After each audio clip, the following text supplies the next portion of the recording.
नमस्कार, मैं हूं नितीश त्यागी और आप हैं कारा डीप डाइव पर साओ paulo ब्राजील से शुभम सक्सेना के साथ। और हम लोग आज बात कर रहे हैं फीफा वर्ल्ड कप की, जो क्वार्टर फाइनल पे आ गया है और अब जल्दी ही अपने अंत की तरफ जाता हुआ दिखाई पड़ रहा है। अ, और इसको भारत और बाकी कई ऐसे मुल्क हैं जहाँ पर फुटबॉल खेला तो जाता है, देखा भी जाता है, पर हम कहीं दुनिया के नक्शे पे दिखलाई नहीं पड़ते फुटबॉल को लेकर। तो उस पूरे जो दुनिया की सबसे बड़ी पार्टी की तरह जो चल रहा है 3 देशों में इस समय, अमेरिका में, मेक्सिको में और कनाडा में, उस पूरे ड्रामा से भारत दरअसल बाहर है।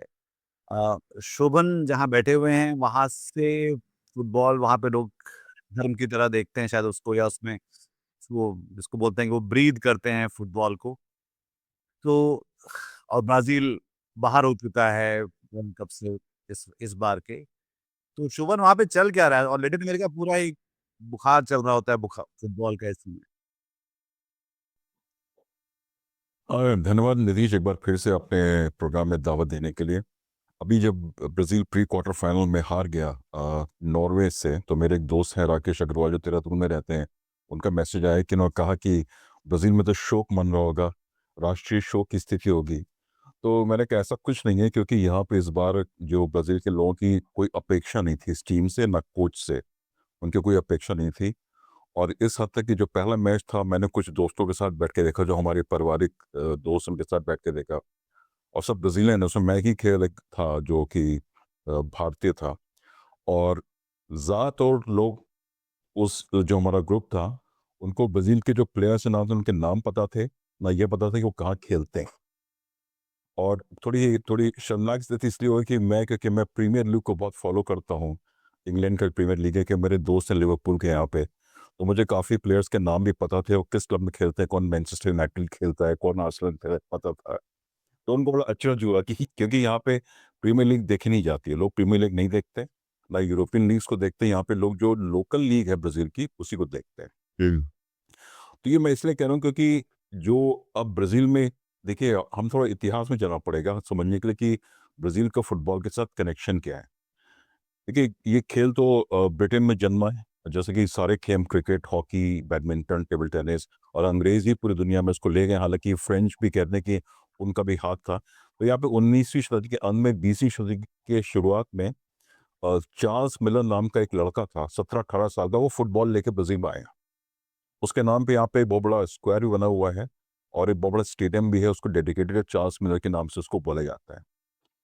तो लोगों ने खेलना शुरू किया, और खास करके जो गरीब लोग थे यहाँ पे, जो श्रमजीवी वर्ग, वर्किंग क्लास, उन्होंने खेल को अपनाया। तो ये देखिए, जो इंग्लैंड में खेल था, बड़े ढंग से खेला जाता था। वहाँ पे पार्क होते थे, फुटबॉल की फील्ड होती थी, उसमें पूरी हद खिंचाई होती थी, लाइन बनी होती थी, और उनके रूल्स थे, उसके हिसाब से खिलाता था कि बॉल को आगे बढ़ाओ, गोल करो। जब ब्राज़ील में खेल आया, तो लोगों ने गलियों में, सड़कों पे, और जो स्लम्स है उनके अंदर खेलना शुरू किया, जहाँ पे ऊंचे नीचे रास्ते होते हैं, ऐसा नहीं कि कोई मैदान था उनके पास। तो उन्होंने खेल का जो खेलने का ढंग था पूरी तरह से बदल दिया। ये केवल ब्राज़ील में नहीं हुआ, अर्जेंटीना, उरुग्वे, तो साउथ अमेरिका ने फुटबॉल के खेलने के ढंग को पूरी तरह से बदल दिया।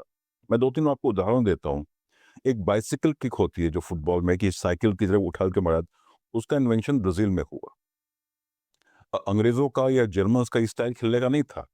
ड्रिबलिंग का इन्वेंशन भी ब्राज़ील में हुआ, और उसके लोग वजह ये भी बताते हैं कि पहले जो काले खिलाड़ी होते थे, ब्लैक होते थे, उनको ये वो जो सफ़ेद, जो श्वेत वर्ण के खिलाड़ियों को छू नहीं सकते थे वो खेल के दौरान। तो ड्रिबलिंग करना उन्होंने शुरू किया कि बॉल को कैसे बचाएं। तो ड्रिबलिंग का इन्वेंशन भी, आविष्कार भी साउथ अमेरिका में हुआ। बैक हिल पास, मतलब बॉल को अंग्रेज लोग आगे बढ़ाते थे, यहाँ उन्होंने बैक पास करना शुरू किया। तो जब पहला वर्ल्ड कप, देखिए नीतीश, बड़े इंपॉर्टेंट, पहला वर्ल्ड कप दुनिया का उरुग्वे में हुआ था 1934 में शायद। उरुग्वे कहाँ है, बहुत से देश लोग पता नहीं है, दो देश है, उरुग्वे, पैराग्वे, कहाँ पे है एग्जैक्टली लोग जानते नहीं है। दोनों का बॉर्डर ब्राजील के साथ लगता है, साउथ में है। और उरुग्वे की जनसंख्या है केवल 3 मिलियन, 30-35 लाख का देश है, और पहला वर्ल्ड कप उन्होंने जीता था। क्योंकि जब यूरोप की टीमें यहाँ पे आई, इटली, फ्रांस, जर्मनी, इंग्लैंड खेलने के लिए, तो उनको समझ में नहीं आया कि कैसे फुटबॉल खेली जा रही है। अजीब ढंग से फुटबॉल खेल, ड्रिबलिंग हो रही है, छोटे छोटे पास दिए जा रहे हैं, पीछे पास कर रहे हैं। फुटबॉल में पीछे पास करने का कोई तरीका था ही नहीं यूरोपियन फुटबॉल में। तो इस तरह से यहाँ पे जो फुटबॉल जो है डेवलप जो हुई, जैसे फुटबॉल हमको जानते हैं आज, वो साउथ अमेरिका में डेवलप हुई है। देखिए जो सब चीज़ें अब ये मेन स्ट्रीम हो चुकी हैं, पीछे पास देना, अंग्रेज जब खेलते थे तो उनकी फॉर्मेशन होती थी 5 फॉरवर्ड, 3 मिडफील्ड, 5-3-2-1। जैसे इंडिया में हम लोग भी जब खेलते थे तो ऐसे होता था, आपको याद होगा स्कूल में 5-3-2-1। ब्राजील ने उसको तोड़ा, उन्होंने कहा ऐसा नहीं होगा, फॉरवर्ड जो है पीछे जाएगा और जो बैक का प्लेयर है वो आगे तक जाएगा। तो ये सब जो इन्होंने नियम तोड़ने शुरू किए, उसके बाद फुटबॉल का खेलने का तरीका बदल गया। लेकिन फुटबॉल इतनी पॉपुलर यहाँ पे क्यों हुई, उसकी एक वजह बताना चाहता हूँ। यार ये बहुत लोगों ने रिसर्च की इसके बारे में, क्योंकि ब्राज़ील हो या अर्जेंटीना हो या उरुग्वे है, जो यहाँ के देश है साउथ अमेरिका में, यहाँ पे इनइक्वालिटी बहुत ज़्यादा थी, गरीबी बहुत ज़्यादा थी, प्रताड़ना लोगों की बहुत ज़्यादा थी। लेकिन फुटबॉल एक ऐसी जगह थी जहाँ पे कि नियम कानून का पालन होता था। तो लोगों को लगा अच्छा, जीवन के हर जीवन में हर जगह तो अन्याय है, लेकिन एक फुटबॉल ऐसी जगह है कि जिसके आप फील्ड में उतरेंगे तो वहाँ पे आपको न्याय मिलेगा। और अपनी जो काबिलियत है, जो उन्होंने अपना टैलेंट लोगों ने जमाया, और ख़ास करके जो गरीब तबके से लोग आते थे, जो काले थे, जैसे पेले जैसे आए, बहुत ही गरीब, ना कि वो अफ्रीकन ओरिजिन के थे, बल्कि एक सांतोस यहाँ जगह, एक शहर है यहाँ से करीब 100-150 किलोमीटर दूर, सौ paulo से, वहाँ से आए थे वो। बहुत ही गरीब और अफ्रीकन में थे। और उस वक्त लोगों के यहाँ पे ब्राज़ील में, हालाँकि नस्लवाद उतना नहीं रहा कभी जितना कि यूरोप में था, लेकिन तब भी भेदभाव तो होता ही था, गरीबी के कारण और उनकी जो नस्ल के कारण होता था। तो फुटबॉल को उन्होंने ज़रिया बनाया न्याय पाने का। यही एक बहुत बड़ा फ़र्क है कि क्योंकि देखिए गरीबों ने खेल को अपनाया यहाँ पे। जो श्रमजीवी वर्ग है, वर्किंग क्लास का खेल बना। हालाँकि इंग्लैंड में भी वर्किंग क्लास का ही खेल था। मैं जब इंग्लैंड गया, आप भी गए थे 98 में, मैं आप बाद में गए थे। तो मैं तो सोचता था कि इंग्लैंड में पूरा क्रिकेट ही क्रिकेट होता होगा, और मुझे बड़ा आश्चर्य हुआ कि क्रिकेट वहाँ पे बहुत कम लोग क्रिकेट को देखते हैं, केवल मिडिल क्लास के लोग देखते हैं, क्योंकि वहाँ पे जो सबसे पॉपुलर गेम फुटबॉल, वो फुटबॉल ही है, क्योंकि जो वर्किंग क्लास का गेम हर जगह फुटबॉल रहा है। और भारत में भी ये वजह है कि इसलिए कभी फुटबॉल इतना ज़्यादा नहीं पॉपुलर हो पाया, क्योंकि जो हमारा श्रमजीवी वर्ग है ना, उनके पास अलग फुटबॉल खेलने के लिए बहुत ज़्यादा साधन नहीं चाहिए। आपको केवल एक बॉल चाहिए और एक मैदान चाहिए, खुली जगह चाहिए, कुछ भी चाहिए। ऊबड़-खाबड़ जगह में भी आप खेल सकते हैं, पानी में भी खेल सकते हैं, बरसात में भी खेल सकते हैं। लेकिन उनके पास साधन नहीं थे, ना इतना समय था, रहा, कि इसलिए नहीं हो पाया। तो ये तो थोड़ा मेरा बैकग्राउंड कि ब्राज़ील में क्यों पॉपुलर हुआ। फिर देखिए ब्राज़ील का वर्चस्व रहा है 60-70 सालों से। 1958, 1962, 1970, 3 वर्ल्ड कप जीते। 66 में इंग्लैंड ने जीता, और वो जीतने की वजह ये थी क्योंकि पेले का पैर तोड़ दिया था पुर्तगाल की टीम के साथ। जब उनका क्वार्टर फाइनल हो रहा था, उन्होंने अटैक किया, बहुत ही ज़्यादा वायलेंस किया, और पेले की टांग टूट गई, उनको बाहर होना पड़ा, और ब्राज़ील भी बाहर हो गया। उसके बाद 70 के दशक बाद 94 में जीता ब्राज़ील ने, 2002 में जीता। ब्राज़ील ही ऐसा देश है जिसने कि 5 बार वर्ल्ड कप को जीता है, और हर कॉन्टिनेंट में जीता है। यूरोप में भी जीता, साउथ अमेरिका में भी जीता है, नॉर्थ अमेरिका में जीता है, एशिया में भी जीता है।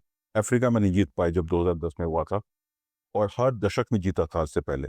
लेकिन अभी ये बहुत लंबा, एक कहते हैं कि एक ड्राउट जैसा हो गया, सूखा हो गया, कि पिछली बार 2002 से लेके 2026, 24 साल हो गए ब्राज़ील ने वर्ल्ड कप नहीं जीता। हाँ, लोगों में क्षोभ है, दुःख है, लेकिन क्योंकि मैंने पहले कहा कि देखिए ब्राज़ील में एक बहुत ज़रूरी बात है, अगर टीम अच्छा खेले और हार जाए तो उनको दुःख नहीं होता है। लेकिन अच्छा ना खेले और जीत जाए तो लोग उसको मानते नहीं हैं। यहाँ पे लोग चाहते हैं कि फुटबॉल अच्छी खेली जाए।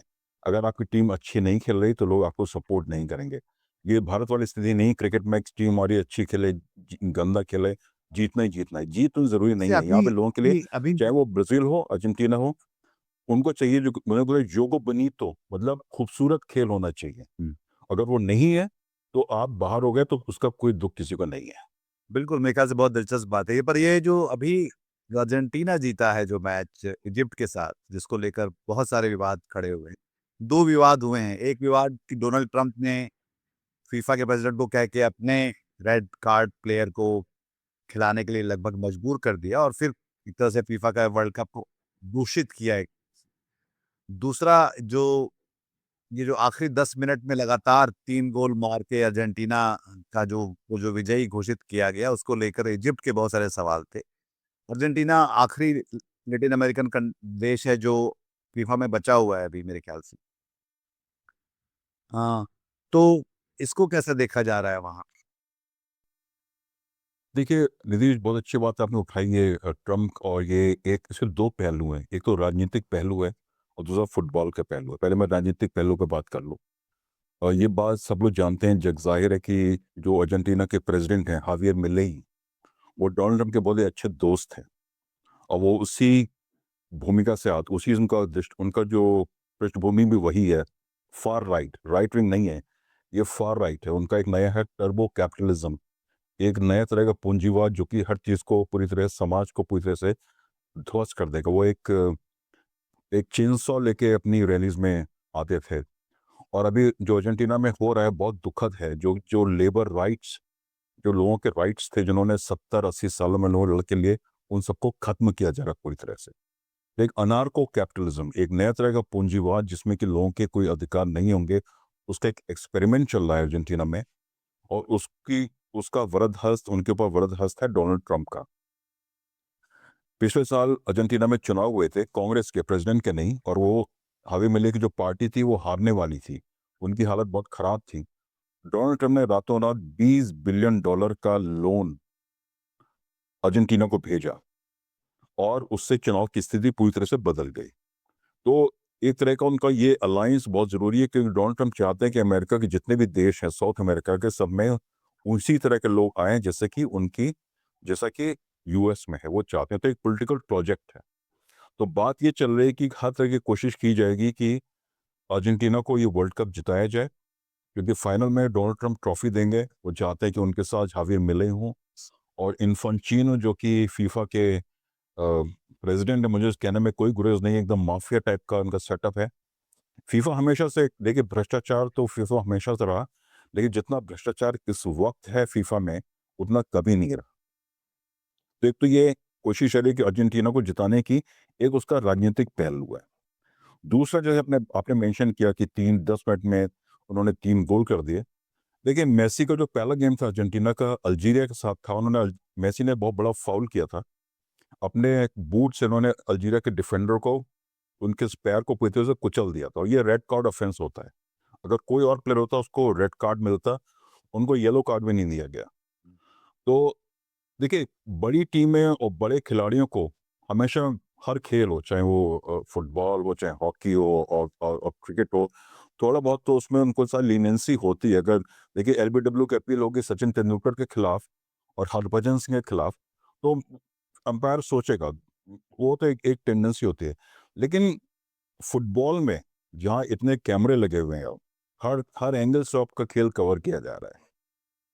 लोग देख रहे हैं कि अर्जेंटीना को पेनल्टी बड़ी आसानी से मिल जाती है, लेकिन अर्जेंटीना जब ऑफेंस करता है तो दूसरी टीम को पेनल्टी मिलने का कोई सवाल ही नहीं उठता। अभी ये वार आया, वीएआर, उसको लोग बोल रहे हैं वार्जेंटीना, उसका नाम है वार नहीं बल्कि वार्जेंटीना, क्योंकि वार की जितने भी फैसले आ रहे हैं वो अर्जेंटीना के हक में जा रहे हैं।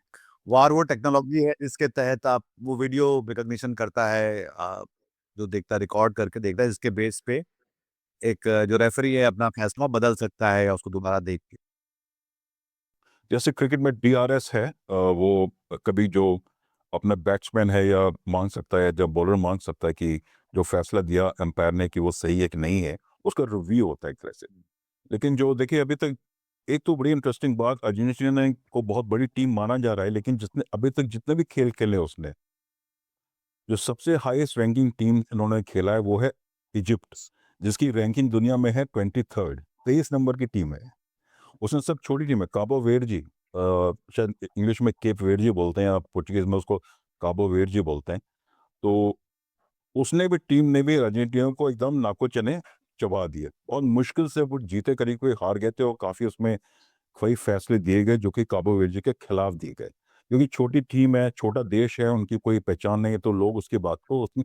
लेकिन देखिए अब सोशल मीडिया का जमाना है, टेलीविजन में 20 कैमरे लगे हुए हैं, लोग उसको वीडियो बना बना के डाल रहे हैं कि क्या क्या फैसले खिलाफ दिए गए। और इजिप्ट के साथ जो हुआ, कल मैं एक प्रोग्राम देख रहा था इंग्लिश में, एलन शेरर और गैरी लिनेकर, जो कि अंग्रेज बहुत ही माने जाने खिलाड़ी हैं दोनों, वो डिस्कशन कर रहे थे कि ऐसा फुटबॉल के इतिहास में कभी नहीं हुआ कि गोल हो गया और उसके बाद वार जो है उसको लेके जाता है 100 यार्ड पीछे लेके जाता है, यहाँ पे फाउल हुआ हुआ कि नहीं हुआ, अगर रेफरी ने फॉल मिस कर दिया तो मिस कर दिया। ऐसा कई बार होता है, खिलाड़ी गिर गया और रेफरी ने फॉल नहीं दिया।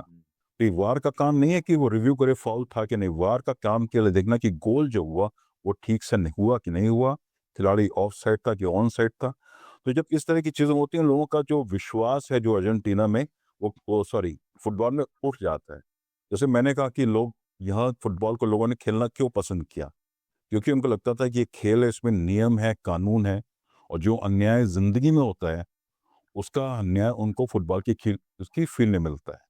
देखिए अर्जेंटीना एक ऐसी टीम है जो कि हमेशा से वो थोड़ा बहुत वो सबको याद होगा मैराडोना के हैंड ऑफ गॉड उन्होंने मेक्सिको में किया था। तो वहाँ पे फुटबॉल का खेलने का तरीका थोड़ा अलग है ब्राज़ील से, क्योंकि अगर आप टीम का देखेंगे कॉम्पोजिशन भी, तो सारे के सारे खिलाड़ी ज़्यादातर सफ़ेद हैं, श्वेत वर्ण के हैं अर्जेंटीना में।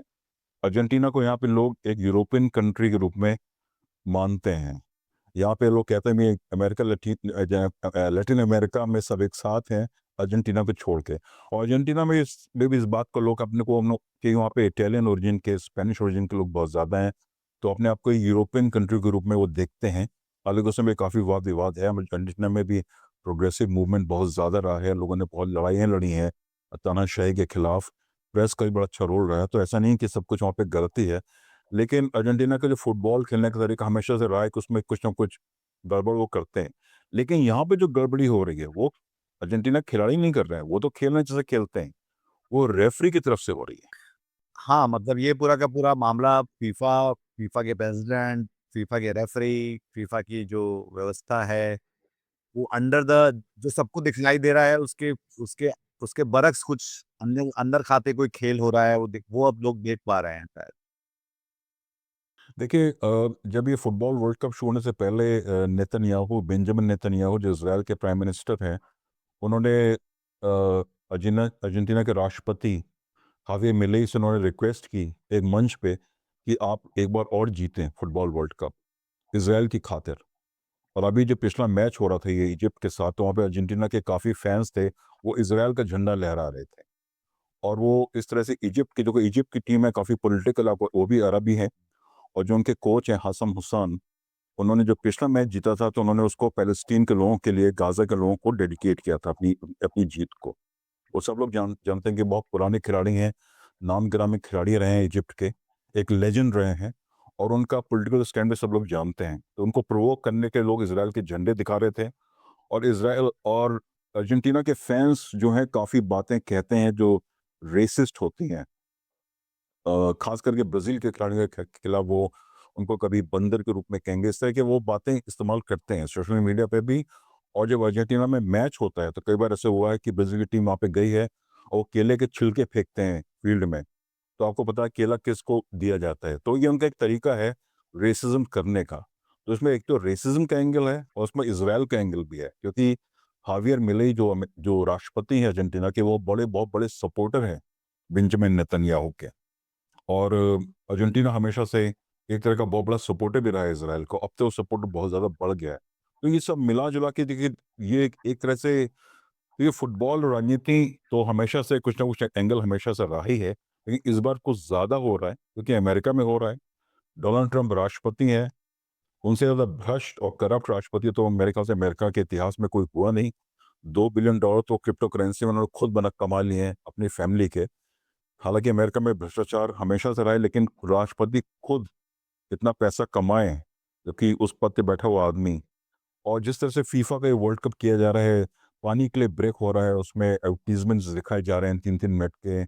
और जैसा कि उनका एक सुपर बोल का कांसेप्ट है अमेरिका में, सुपर बोल होता है, उसमें खेल कम होता है और कमर्शियल एस्पेक्ट ज़्यादा होता है, तो उन्होंने फुटबॉल को भी वैसे ही बना दिया है। 70-70 डॉलर की कमीज़ें बेची जा रही हैं, यहाँ पे लोगों के $15 की बियर है। तो देखिए, ये मैं तो कहता फीफा का करप्शन ये है कि आपने फुटबॉल जो दुनिया का सबसे लोकप्रिय खेल है, उसको लोगों से दूर कर दिया आपने। बिल्कुल। कि $800-900 का टिकट लेके कौन आदमी खेल देख सकता है? हुँ। पहले तो आप अमेरिका जाइए, आपको वीज़ा मिलेगा कि नहीं मिलेगा उसकी एक एक बड़ी समस्या है। फिर पैसा खर्च के जाइए, $800 का $1000 का टिकट लीजिए, और फिर आपको अंदर अगर पानी पीना तो इतना महँगा पानी मिल रहा है। तो एक तरह से ये देखिए फीफा के कि हमेशा से ये स्कीम रही है और ये हमने ब्राज़ील में भी देखा कि 2014 में जब ब्राज़ील में वर्ल्ड कप हुआ था, तो ब्राज़ील की सरकार ने अरबों, खरबों रुपए डॉलर खर्च करके 10-12 स्टेडियम्स बनाए, सड़कें बनवाई, इंफ्रास्ट्रक्चर पे पैसा खर्च किया, मेट्रो बनी, बहुत सारा। और फीफा ने बाद में आके सारा जो मुनाफा आके फीफा लेके चला गया। तो फीफा का ये मॉडल है हमेशा, हर जगह है। जिस देश में भी और जिन देशों में भी वो करते हैं, वहाँ से उनकी अपेक्षा होती है कि सरकार वहाँ की पैसा खर्च करे, इंफ्रास्ट्रक्चर बनाए, और जो मुनाफा है फीफा आके लेके उसको चला जाता है। ये ब्राज़ील में हुआ, ये मैक्सिको में भी हो रहा है। अमेरिका में सिस्टम थोड़ा अलग है, क्योंकि वहाँ पे तो स्टेडियम भी प्राइवेट हैं, सड़कें भी प्राइवेट हैं, अलग अजीब किस्म का सिस्टम है वहाँ पे, तो वहाँ पे ये सब बातें चल जाती हैं। लेकिन जिस तरह से ये वर्ल्ड कप अभी तक हुआ है, लोगों में बहुत निराशा है इसको लेके कि एक तो इतना व्यावसायिक हो गया, कमर्शियल हो गया, और जो रेफरिंग जिस तरह से हो रही है, लोगों का पूरी तरह से विश्वास, खास करके मैं यहाँ पे जो मैं डिस्कशन देख रहा हूँ, लोग समझ गए कि इनकी पूरी कोशिश है कि किस तरह से अर्जेंटीना और फ्रांस का फाइनल करा दिया जाए, क्योंकि वो उसको मेसी वर्सेस एम्बापे करके उसको मार्केट करना चाहते हैं। तो लोग उम्मीद कर रहे हैं कि अर्जेंटीना किस तरह से हार जाए क्वार्टर फाइनल में या सेमीफाइनल में, तो ये फीफा की जो ये साजिश है ये कामयाब ना हो पाए। तो करीब 35% लोग रहते हैं भारत और चीन में मिला के पूरी दुनिया की जो आबादी है।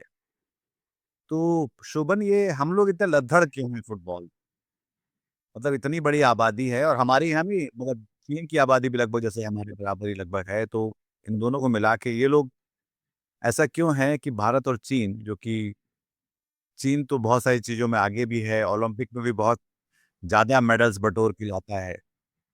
पर फुटबॉल में उनके स मतलब ईरान जैसे देश जो हैं देखो कितने बढ़िया से खेले और हालाँकि हार के चले गए। पर और छोटे-छोटे देश हैं जैसे कि जिनका नाम हमें समझ में नहीं आया कि ऐसे देश हैं भी, या उरुग्वे और पैराग्वे जैसे देश हैं जो छोटे-छोटे देश हैं, पर वो काफ़ी जैसे कि नॉर्वे जैसे देश अभी जो पूरा मत लगा देखा था कि पूरा का पूरा सारी रील्स और शॉर्ट्स जो है हालैंड से भर गई मेरी सोशल मीडिया की जो उसपे पोस्ट पे टाइमलाइन्स पे। तो हम लोग जो है इतने लद्दड़ क्यों हैं?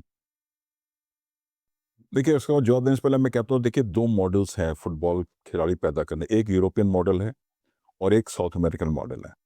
यूरोपियन मॉडल अब जो है वो है कि उनके खिलाड़ी एकेडमीज़ बनाई हुई हैं फुटबॉल की, उनके खिलाड़ी वहाँ से आते हैं। जैसे जर्मनी, क्योंकि समृद्ध देश है, बहुत पैसा उनके पास, और जापान में भी, जापान हालाँकि एशियन देश है लेकिन, और साउथ कोरिया, पैसा हो उनके पास, तो उन एकेडमीज़ बनाई हैं स्पोर्ट्स, जैसे कि हमारे स्पोर्ट्स हॉस्टल होते हैं इंडिया में, जो कि पूरी तरह से नाकामयाब है, ना तो हॉकी के खिलाड़ी निकाल पाए, ना फुटबॉल के खिलाड़ी बना पाए। कितने स्पोर्ट्स हॉस्टल इंडिया में हैं, लेकिन एक मॉडल वो है। तो नॉर्वे ऐसे देश की बात, हालाँकि उनकी शायद 60-70 लाख पॉपुलेशन है, लेकिन उनके पास इतना पैसा है, और वहाँ पे स्पोर्ट्स कंपल्सरी है स्कूल में। हर बच्चे को 2 या 3 स्पोर्ट्स खेलना ज़रूरी है, उसके बाद वो उनको बनाते हैं, फिर वो फुटबॉल खिलाड़ी बनते हैं। वो अलग मॉडल है। साउथ अमेरिका के खिलाड़ी हमेशा जो है वो सड़कों, गलियों से आए हैं। जैसे और यहाँ जैसे हमारे यहाँ आईपीएल में जो बच्चे आते हैं, मतलब जो गाँव खेड़े से ऑटो वाले का बेटा है कोई, हाँ, अब आ रहे हैं। और जो बहुत ही गुर्बत से निकल कर आ रहे हैं ऐसे पृष्ठभूमि। दिल्ली हम लोग जब 70-80 90 के दशक में ट्रेन से सफ़र करते थे, तो गाँव देहात से ट्रेन निकलती थी, तो आपको खेत खलियान दिखते थे। अभी मैं जब जाता हूँ भारत, तो दिखता अब लोग गाँव में क्रिकेट खेल रहे हैं। थोड़ी-सी भी जगह है वहाँ पे, वो ईंटें लगा के या लकड़ी लगा के गाँव के बच्चे अब क्रिकेट खेल रहे हैं। तो ये टेलीविज़न लेके गया है। ऐसा नहीं कि वो एक ऑर्गेनिक तरफ से ग्रोथ हुई है। लोगों ने टीवीज़ देख के क्रिकेट खेलना सीखा है। एक अजीब किस्म का मॉडल है, क्योंकि ये हमारे हमारे सामने कल्चर का पार्ट नहीं रहा। हाँ, हमारे सामने हुआ कि 70s, मतलब ये 82 की बात है जब इंडिया ने वर्ल्ड कप जीता था।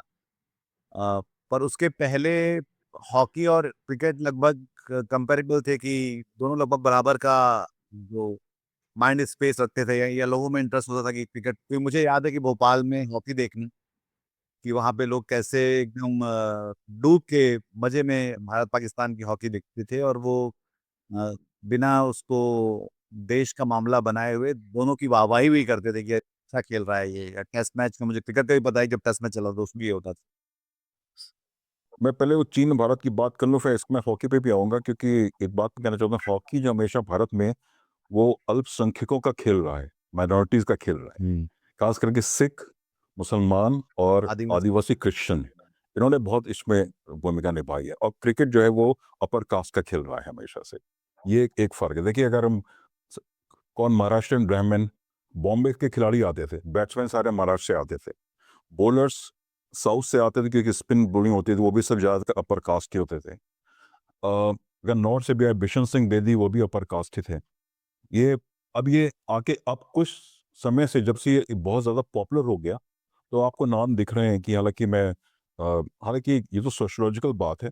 सूर्य कुमार यादव हैं, जो अब तो कप्तान बने भारत के, तो वही माइग्रेंट हैं, यूपी के हैं, लेकिन वो बॉम्बे में एज़ अ माइग्रेंट गए, उनकी फैमिली वहाँ से आए। देखिए, एक मेरे दोस्त हैं यहाँ पे, वो कोई फुटबॉल अकेडमी से संबंध है उनका, तो वो चीन गए थे 5-6 साल पहले। तो चीन में बहुत से लोगों ने उनसे पूछा कि ब्राज़ील में खिलाड़ी कैसे बनते हैं? आपके स्पोर्ट्स स्कूल्स हैं, एकेडमीज़ हैं, कहाँ से फुटबॉल खिलाड़ी बन के आते हैं? तो चीन का सोचना ये है कि आप एकेडमी बना के और स्पोर्ट्स स्कूल बना के फुटबॉल के खिलाड़ी पैदा कर सकते हैं। और चीन में बहुत ज़्यादा खर्च कर रहा है इस वक़्त फुटबॉल पे। लाखों की संख्या में लड़के और लड़कियाँ फुटबॉल वहाँ पे सीख रहे हैं, लेकिन नहीं हो पा रहा है। क्योंकि जैसे मैंने कहा कि यहाँ पे जो साउथ अमेरिका में है, वो गलियों से, स्लम्स से, गरीब इलाकों से, देखिए, आप ब्राज़ील में कहीं भी चले जाइए, कि जो यहाँ फ़वेला बोलते हैं, स्लम को फ़वेला बोलते हैं यहाँ पे, तो उसमें टूटे-फूटे घर होंगे, तो घर होंगे, लेकिन उसके बीच में एक फुटबॉल का कैंप ज़रूर होता है। चाहे छोटे से छोटे गाँव में आप चले जाइए, वहाँ पे फुटबॉल का एक कैंप ज़रूर होता है, और अच्छे तरह से पूरा गोल बना रहता है, गोल में नेट भी होता है। हम लोग तो स्कूल में जब फुटबॉल खेलते थे, तो केवल गोल होता था, नेट होता ही नहीं था। उसमें अक्सर लड़ाई हो जाती थी कि गोल हुआ है कि नहीं हुआ, पता ही नहीं चलता कि बॉल ऊपर से गई कि नीचे से गई। लेकिन यहाँ पे गाँव में भी होगा, चाहे वो स्लम में हो, बाकायदा गोल होता है, उसमें नेट लगा होता है, और चारों तरफ नेट लगा होता है कि बॉल बाहर ना चली जाए। और शाम को लोगों का जो मिलने-जुलने का तरीका है, वो फुटबॉल के कैंप में ही है। चाहे वो बड़े हों, बूढ़े हों, बच्चे हों और औरतें हों, सब वहीं पे कॉफ़ी आती है, वहीं पे लोग कुछ स्नैक्स लेके आते हैं, वहीं पर सोशलाइज़ेशन वहीं पे होता है। तो फुटबॉल जो समाज में, ये केवल ब्राज़ील नहीं है, ब्राज़ील हो, Colombia, Bolivia, Argentina, Paraguay, Uruguay, सब देशों में यही है। एक जो कि इंग्लैंड में भी जब शुरू हुआ था, क्योंकि वर्किंग क्लास का गेम था, श्रमजीवी वर्ग का गेम खेल था, तो वहाँ भी ऐसा ही होता होगा। बाद में बड़े-बड़े क्लब्स बन गए, फिर तो इतना कॉमर्शियल एस्पेक्ट हो गया, बड़ी-बड़ी कंपनियाँ आ गई, मिडल ईस्ट के लोग पहुँच गए, उन्होंने सारे क्लब्स को खरीद लिया, स्टेडियम्स खरीद लिया। अब तो आप देखिए, सब जगह कहीं कतार लिखा होता है, कहीं एमिरेट्स लिखा होता है। क्लब इंग्लैंड का है, लेकिन नाम वहाँ पे जो है मिडल ईस्ट के की एयरलाइन का होता है। मतलब मैं बताना चाहूँगा कि मैं मैनचेस्टर में जो मैनचेस्टर इवनिंग न्यूज़ में मैं अटैचमेंट था, तो उसकी जो उस अखबार की बहुत लंबे, अब तो खैर समय बदल चुका है, पर उस समय तक वो गार्डियन को सब्सिडाइज़ वो करता था, क्योंकि वो उसका काउंटी पेपर था, और क्योंकि वहाँ पे स्पोर्ट्स की खबरें इतनी अधिक होती थी, और वो दरअसल उस समय का जो न्यूज़पेपर ऑफ रिकॉर्ड था, मैन यू और मैन सिटी के हिसाब से। तो उस समय, ये बात 2003 की है, जो उस समय मतलब खासा वो उसकी बहुत महत्वपूर्ण, मतलब बहुत महत्वपूर्ण अखबार था वो मैनचेस्टर का, अभी भी है, MEN जिसको कहते हैं। हुँ।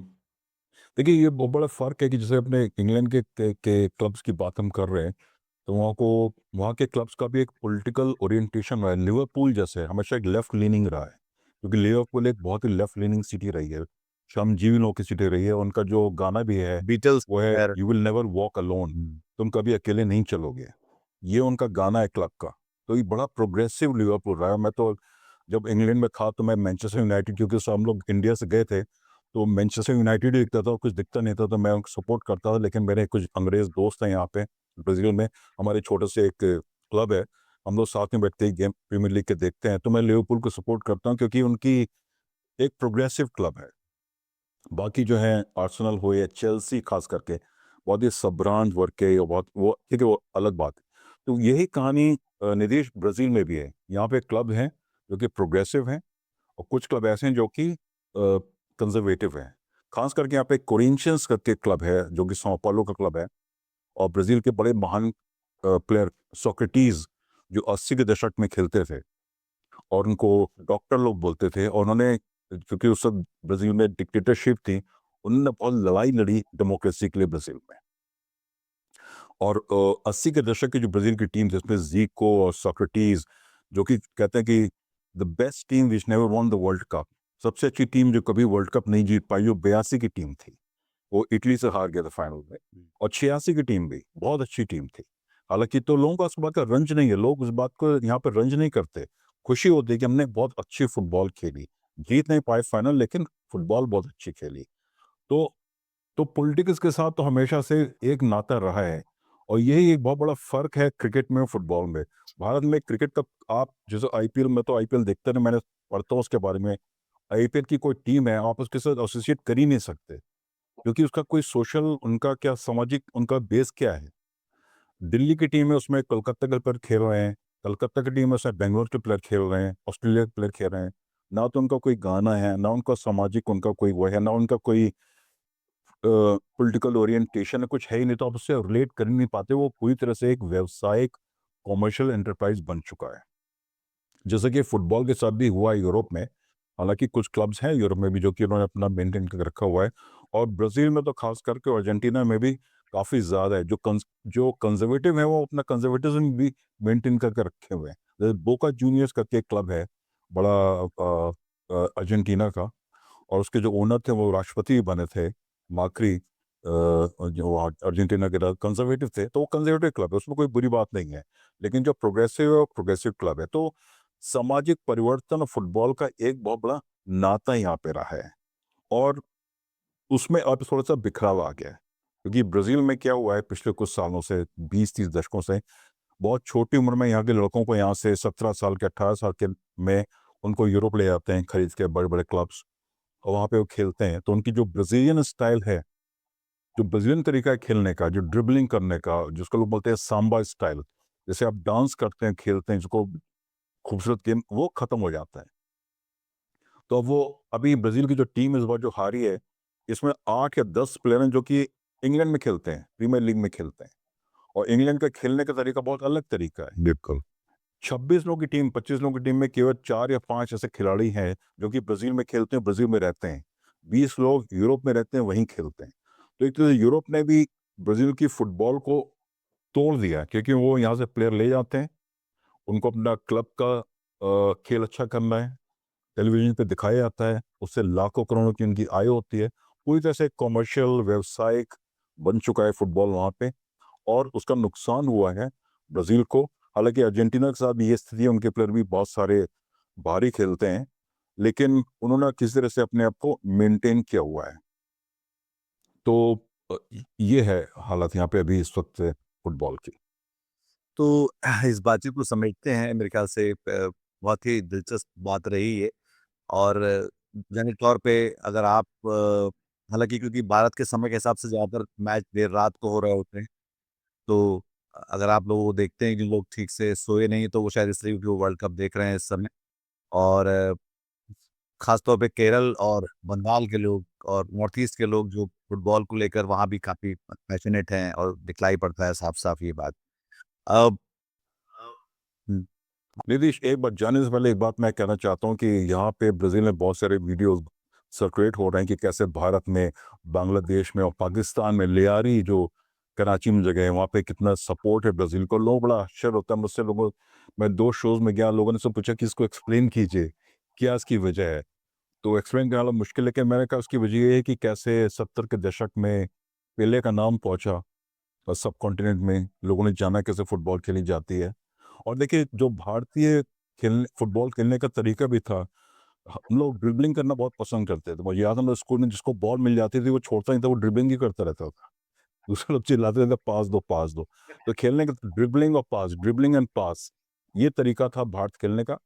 हालांकि फुटबॉल हमारे कुछ पॉकेट्स में हुई, जैसे मैंने कहा केरल में, वेस्ट बंगाल में, नॉर्थ ईस्ट में काफ़ी ट्रेडिशन रहा है, इस नेपाल नेपाल में ट्रेडिशन नेपाल है फुटबॉल का। काफ़ी काफ़ी कई त पर कुल मिला के ये है कि पर वो है तो, पर वो कहीं आगे बढ़ता हुआ या दुनिया के पटल पर आता हुआ दिखाई नहीं पड़ता। और वो शायद हमारे देश की और सरकारों की प्राथमिकता भी नहीं है उस तरह से कि हम फुटबॉल में। मुझे याद है मैं जब चंडीगढ़ में था, वो पंजाब के राज्यपाल ने वहाँ पर एक अकेडमी शुरू की थी बच्चों की, जो तो वो कुछ कुछ लोग हैं वो सोचते हैं वो शायद उनका एसोसिएशन था गोरखा रेजिमेंट से शायद उन्होंने ये किया था, जो जैकब साहब थे। तो पर ये कि हाँ, फुटबॉल में कहीं हम पहुँचे तो नहीं उस तरह से, पर उसके उसके ज़रिए और इस समय जब एक जंग चल रही है, जंग के बीच में ईरान, अमेरिका में जाके फुटबॉल खेल कर आया और फिर उसके बाद दोबारा जंग शुरू हो गई है। अ, और उसके बीच में फुटबॉल अभी भी दुनिया का सबसे बड़ा यूनिफायर या जिसको कहते हैं कि मेरे ख़्याल से किसी पोप से ज़्यादा बड़ा है वो शांति शांति स्थापना में, या आप कहीं भी फुटबॉल फेंक दो तो लोग शायद उसको खेलने में वो किसी को भी खिला सकता है उसको। एक एक दोस्ताना और खेल की भावना जो है वो लेकर आ जाता है। तो फुटबॉल को तो एक यूनिफाइड तो देखा जाता है सबसे बड़ी, और ज़ाहिर तौर पे 3 देशों में इस समय इस सब के बावजूद कि जंग चल रही है, इस सब के बावजूद कि डोनाल्ड ट्रंप एक बहुत ही भ्रष्ट और निष्ठुर, क्रूर राष्ट्रपति हैं और वो सारी मुश्किलें पैदा करते रहे पूरे समय उन लोगों के लिए जो लोग मैच खेलने वहाँ पे आ रहे थे, और अपने खुद के खिलाड़ियों के लिए वो सब चलता रहा साथ-साथ। उसके बाद भी फुटबॉल इन सबसे बड़ा है मेरे ख़्याल से, और वो इसलिए इसको इस तरह से देखा जाना चाहिए। बहुत-बहुत शुक्रिया शोभन इस बातचीत के लिए, और दर्शकों आपको भी, क्योंकि हम लोग बहुत ज़्यादा तनावग्रस्त बातें कर रहे होते हैं, चाहे दुनिया के बारे में है या भारत के बारे में है या राम मंदिर की चढ़ावा कांड के बारे में है। अ, सीबीएसई के बारे में है, नीट के बारे में। पर एक विषय परिवर्तन की तरह हमने सोचा कि फुटबॉल पे क्यों नहीं बात करनी चाहिए, जबकि सब लोग उसकी उस तरफ भी देख रहे हैं और वो और उसके अर्थ समझने की कोशिश हम करें। बहुत-बहुत शुक्रिया आपका इस बातचीत में शामिल होने के लिए, और अपना ख़्याल रखिए और हमारे साथ जुड़े रहिए। इस चैनल को सब्सक्राइब करिए, लाइक करिए, शेयर करिए और इसको आगे बढ़ाइए। अपना समर्थन दीजिए। बहुत-बहुत शुक्रिया। नमस्कार। शुक्रिया धनेश। हिंदी में खबरें कितनी सारी हैं। आप दरअसल इन्फॉर्मेशन ओवरलोड के शिकार हैं। खबरें आ रही हैं आपके व्हाट्सएप पर, कुछ सच्ची, कुछ झूठी, कुछ तोड़-मरोड़ कर पेश की हुई, और आपके लिए कितना मुश्किल है कि ये तय कर पाएँ कि सच कहाँ है, जो ज़रूरी है और जो प्रासंगिक है इस समय की दुनिया के लिए, इस समय के देश के लिए, इस समय की नागरिकता के लिए, वो खबरें कहाँ हैं। और उन खबरों को हरकारा आपके पास लेकर आता है। हरकारा, जैसे कि हमारी टैगलाइन है, शोर कम और रोशनी ज़्यादा। और इसलिए हाँ, वहाँ पर आप लगातार पाएँगे कि जो जन पक्षधर मुद्दे हैं, जो जन पक्षधर खबरें हैं, जो जन पक्षधर सवाल हैं, वो वहाँ पर लगातार जिन पर चर्चा होती रहती है। और उसके लिए आप देख सकते हैं कि लगातार किस तरह के लोग हमारे यहाँ आते हैं। हिंदी में जो मीडिया इंडस्ट्री है वो काफ़ी बड़ी है, पर हिंदी में जो पत्रकारिता है वो छोटी होती जा रही है। हरकारा की कोशिश उसे बचा के रखने की है, और उसके लिए हमें आपकी ज़रूरत है। हम यहाँ लगातार वो चर्चाएँ, वो बातचीत, वो खबरें, वो एक्सप्लेनर्स आप तक लाते हैं, वीडियो के ज़रिए, ऑडियो के ज़रिए और टेक्स्ट के ज़रिए, जो इस विमर्श को आगे बढ़ाने में मदद करती है। बिना आपकी भागीदारी के ये मुमकिन नहीं है। इसलिए हम चाहते हैं आपसे कि आप इस खबरों को साझा करिए, हमारे चैनलों को साझा करिए, हमें समर्थन दीजिए, आर्थिक सहयोग दीजिए। हम अपना क्यूआर कोड आपके साथ यहाँ साझा कर रहे हैं। आप चाहें तो यहाँ पर अपना योगदान दे सकते हैं। आपके सहयोग से चलती रहेगी हरकारा की दुनिया, और बची रहेगी पत्रकारिता का ये मिशन। आज की ताजा खबर, आज की ताजा खबर, आज की ताजा खबर। आओ काका जी इधर, आओ मामा जी इधर, सुनो दुनिया की खबर।